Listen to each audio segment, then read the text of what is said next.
We begin in Central Africa. The armed forces of the Democratic Republic of Congo say they foiled a coup attempt early on Sunday and arrested the perpetrators, including several foreigners.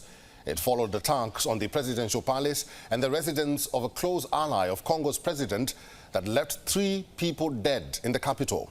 Many in Kinshasa had questions about the attackers' motives and how they were able to access key government sites. Here's our cover report.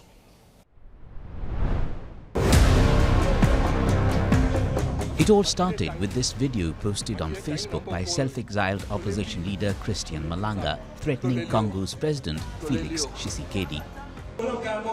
We, the military, are tired. We can't put up with Tshisekedi and Kumerhe any longer. They've messed up this country too much. We've lived abroad, and when we see the social situation of the soldiers' children, it's unacceptable. Felix, you out! Felix must go. Felix, you're out. It was filmed inside the presidential palace. Malanga stands surrounded by men in military fatigues. Local media initially identified the men as Congolese soldiers. They were later linked to Malanga. The siege had barely started when Congo's army intervened and repelled Malanga's troops. They were later to be arrested and killed. The arrests included several foreigners following a shootout between armed men in military uniform and guards of a close ally of Congo's president. 50 other people were detained in the capital.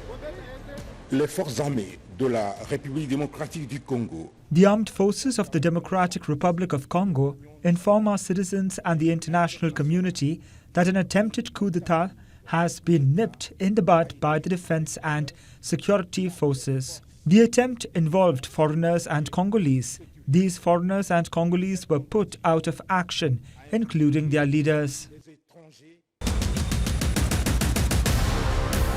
Residents of Kinshasa woke up the next day shocked and confused by the events of the previous night at the presidential palace.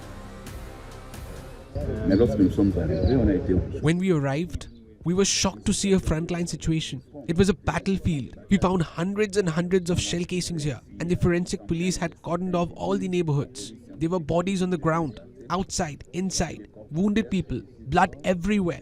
The police guarding the Honorable Vital Kamare did a good job. They defended themselves, but unfortunately, we lost some officers to whom we always pay tribute. We extend our condolences to the families and loved ones.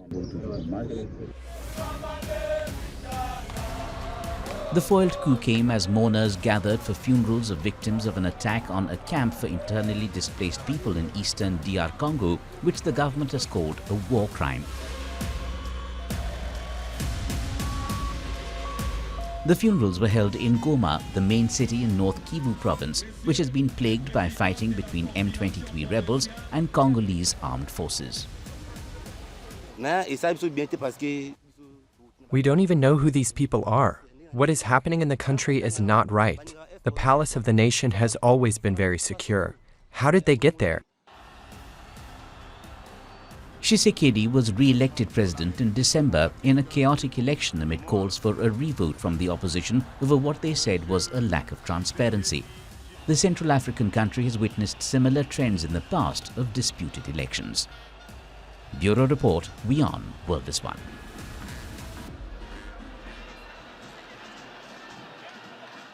For all the latest news, download the WION app and subscribe to our YouTube channel.